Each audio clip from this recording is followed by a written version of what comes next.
मैं राजस्थान के सीकर जिले में स्थित जीण माता मंदिर बोल रहा हूं। मैं वही मंदिर हूं जिसके आगे हिंदू राजा के साथ साथ मुगल बादशाह और आक्रांता औरंगजेब को भी नतमस्तक होना पड़ा था। मुझे तोड़ने आए औरंगजेब को भी दुम दबाकर भागना पड़ा था। मैं वही मंदिर हूं जहां आज भी घी केंद्र सरकार से आता है। मैं भाई बहन के अटूट प्रेम का प्रतीक हूं। जीण माता मंदिर के बारे में जानने से पहले वीडियो को लाइक करें, चैनल को सब्सक्राइब करें और बेल आइकन दबाएं। कमेंट में बताएं आपको अगला वीडियो किस विषय पर चाहिए। सबसे ज्यादा कमेंट वाले विषय पर अगला वीडियो लाएंगे।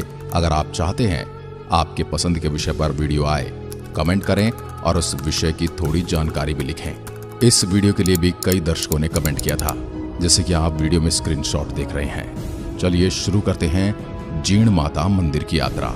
मेरे यहाँ आने वाले हर भक्त की मनोकामना पूर्ण होती है। मेरे यहाँ से कोई खाली हाथ नहीं जाता। आज मैं आपको बताऊंगा मेरे ऊपर आक्रमण करने आए औरंगजेब के साथ क्या हुआ और उसने कैसे माता के क्रोध से मुक्ति पाई। आपको बताऊंगा आज भी केंद्र सरकार से मेरे यहाँ दीपक करने के लिए घी क्यों आता है। आज के इस वीडियो में आपको बताऊंगा क्यों मुझे एक भाई बहन के अटूट प्रेम का प्रतीक माना जाता है। साथ ही मेरे से जुड़ी कहानी, हर कहानी से आपको अवगत कराऊंगा कि कैसे माँ अपने भाई से रूठकर इस पर्वत पर आ बैठी और कैसे मेरा निर्माण हुआ।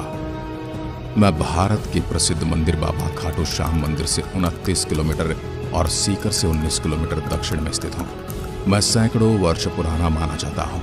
मैं राजस्थान की राजधानी से 108 किलोमीटर दूर लोक मान्यताओं के अनुसार जीण माता का जन्म चौहान वंश के राजपूत परिवार में हुआ। उनके भाई का नाम हर्ष था और दोनों बड़े प्यार और प्रसन्नता से रहते थे। हर्ष का विवाह हो गया। इन दोनों भाई बहन के बीच ऐसा अटूट बंधन था जो हर्ष के विवाह के बाद भी कमजोर नहीं हुआ। एक बार जीण अपनी भाभी के साथ पानी भरने सरोवर पर गई हुई थी। दोनों में इसी बात को लेकर पहले तो बहस हुई और फिर शर्त लग गई कि हर्ष सबसे ज्यादा किसे मानते हैं। हल ये निकला कि जिसके सिर पर रखा मटका हर्ष पहले उतारेगा, माना जाएगा कि उसे ही हर्ष ज्यादा प्यार करते हैं। जब दोनों घर आई और हर्ष को मटका उतारने के लिए बोला तो हर्ष को ऐसी किसी शर्त का पता नहीं था। हर्ष ने पहले अपनी पत्नी के सिर पर रखा मटका उतारा। जीण शर्त हार गई। ऐसे में वो नाराज हो गई और अरावली के काजल शिखर पर नाराज होकर बैठी और तपस्या करने लगी। हर्ष मनाने गया लेकिन जीण नहीं लौटी और भगवती की तपस्या में लीन रही। बहन को मनाने के लिए हर्ष भी भैरों की तपस्या में लीन हो गया। अब दोनों की तपस्या स्थली जीण माता धाम और हर्षनाथ भैरव के रूप में जानी जाती है। मेरा निर्माण पृथ्वीराज चौहान प्रथम के काल में हटड़ मोहिल चौहान ने 1064 ईस्वी यानी विक्रम संवत 1121 में करवाया था। नवरात्र में मेरे यहाँ जीण माता के दर्शन करने के लिए लाखों भक्त आते हैं। मेरे पास ही पहाड़ की चोटी पर जीण माता के भाई हर्ष भैरवनाथ का मंदिर है। जीण माता का वास्तविक नाम जयंती माता बताया जाता है। माना जाता है कि माता दुर्गा की अवतार है। जीण माता शेखावटी की यादव, पंडित, राजपूत, अग्रवाल, जांगिड़ और मीणा जाति के लोगों की कुलदेवी हैं। बड़ी संख्या में जीण माता के अनुयायी कलकत्ता में भी रहते हैं, जो कि माता रानी के दर्शन के लिए मेरे यहाँ आते रहते हैं। जीण माता के मंदिर में बच्चों के जड़ूले कराने के लिए भी भारी तादाद में भक्तगण आते हैं। यहाँ आप हर समय भक्तों का तांता लगा हुआ देख सकते हैं। यहाँ कई तरह के चमत्कार देखने को मिले हैं, जिससे लोगों को आस्था समय के साथ काफी मजबूत होती गई। आज मैं आपको मेरे यहाँ सबसे प्रसिद्ध चमत्कार के बारे में बताता हूँ। जब मुगल सम्राट औरंगजेब ने मुझे और भैरव जी के मंदिर को तोड़ना चाहा था, लेकिन उसके मंसूबे पूरे नहीं हो सके। औरंगजेब ने मंदिर को तोड़ने के लिए अपने सैनिकों को भेजा। इस बात का पता चलने पर स्थानीय लोग जीण माता से प्रार्थना करने लगे। इसके बाद जीण माता ने अपना चमत्कार दिखाया। मधुमक्खियों के एक झुंड मुगल सेना पर टूट पड़ा। मधुमक्खियों ने ऐसा हमला किया कि सारे सैनिक तितर बितर हो गए। मधुमक्खियों के काटने से सेना भाग गई। इसके कुछ समय बाद औरंगजेब की हालत बहुत गंभीर हो गई। तब बादशाह ने अपनी गलती मानकर माता को छत्र चढ़ाया और माता की अखंड ज्योत जलाने का वचन दिया। इसके बाद औरंगजेब की सेहत में धीरे धीरे सुधार हुआ। बादशाह ने कई सालों तक घी दिल्ली से भेजा, फिर जयपुर से भेजा जाने लगा। औरंगजेब के बाद भी यह परंपरा जारी रही और जयपुर के महाराज ने इस तेल को मासिक के बजाय वर्ष में 2 बार नवरात्र के समय भिजवाना शुरू कर दिया। आज मेरे यहाँ ज्योत जलाने के लिए घी भारत सरकार द्वारा भेजा जाता है। मेरे करीब ही जीण माता के भाई हर्ष भैरवनाथ मंदिर पहाड़ी की चोटी पर स्थित हैं। हर्ष के मंदिर का निर्माण गवक प्रथम ने करवाया। आपको बता दूं, मेरे पट कभी बंद नहीं होते। ग्रहण में भी माई की आरती सही समय पर होती है।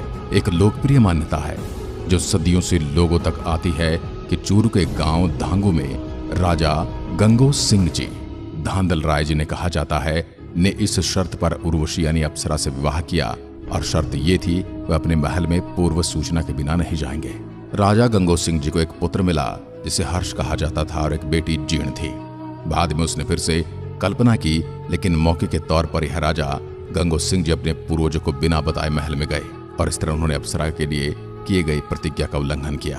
परंतु उसने राजा को छोड़ दिया और अपने बेटे हर्ष और बेटी जीर्ण को लेकर चली गई, जिसे वह उस जगह पर छोड़ दिया जहां वर्तमान में मंदिर खड़ा है।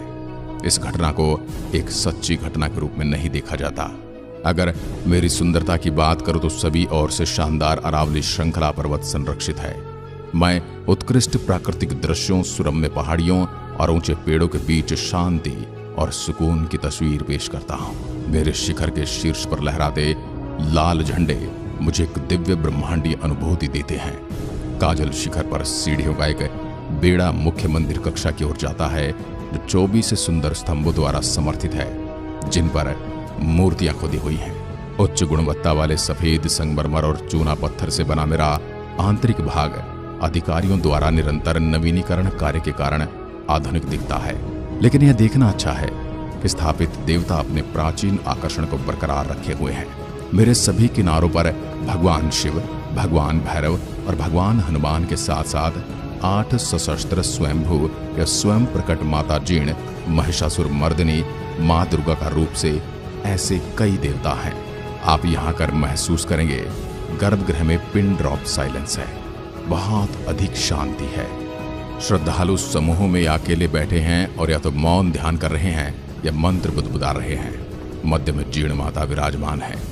मैं जब भी चांदी की बाड़ से झांकता हूं तो माता को सिंदूर और फूलों से ढकी हुई देखता हूं। देवी को प्रसाद में शराब चढ़ाने की परंपरा भी है। आप यहाँ लोगों की आस्था के अलावा ज्यादा कुछ नहीं देखेंगे। नारंगी साड़ी में लिपटी और चांदी का मुकुट पहने हुए सौम्य माता उन सभी को आशीर्वाद देती है जो सच्चे हृदय से उसके पास आया है। कोई प्रार्थना आपके भीतर की गहराइयों से नहीं आती तो उसे अनसुना कर दिया जाता है। मेरे पीछे एक प्राचीन शिव गुफा मंदिर है। माता की धुनी है जो चलती रहती है और एक कुंड है जिसका दुर्भाग्य से बहुत अच्छे से रखरखाव नहीं किया जा रहा। बदबू के अलावा मेरे पिछले हिस्से में एक अनोखा एहसास होता है जो पुराने समय की याद दिलाता है। ऐसा कहा जाता है कि अपने वनवास या 14 साल के निर्वासन के दौरान पांडवों ने इसका एक हिस्सा इन जंगलों और पहाड़ियों में गुप्त रूप से बिताया और मुझे मेरे मौजूदा स्वरूप में पुनः निर्मित किया। मेरे यहाँ पूरे वर्ष तीर्थयात्रियों और श्रद्धालुओं का आना जाना लगा रहता है, लेकिन मेरे यहाँ मनाए जाने वाले त्योहारों के दौरान यह प्रवाह कई गुना बढ़ जाता है। हर साल दुर्गा पूजा के अवसर पर मेला लगता है। शरद पूर्णिमा, महोत्सव, चैत्र नवरात्रि, सिंजरा और हरियाली तीज, हर्ष भैरव मेला और अश्विनी नवरात्रि प्रसिद्ध त्योहार हैं जो बड़े उत्साह और उमंग के साथ मनाए जाते हैं।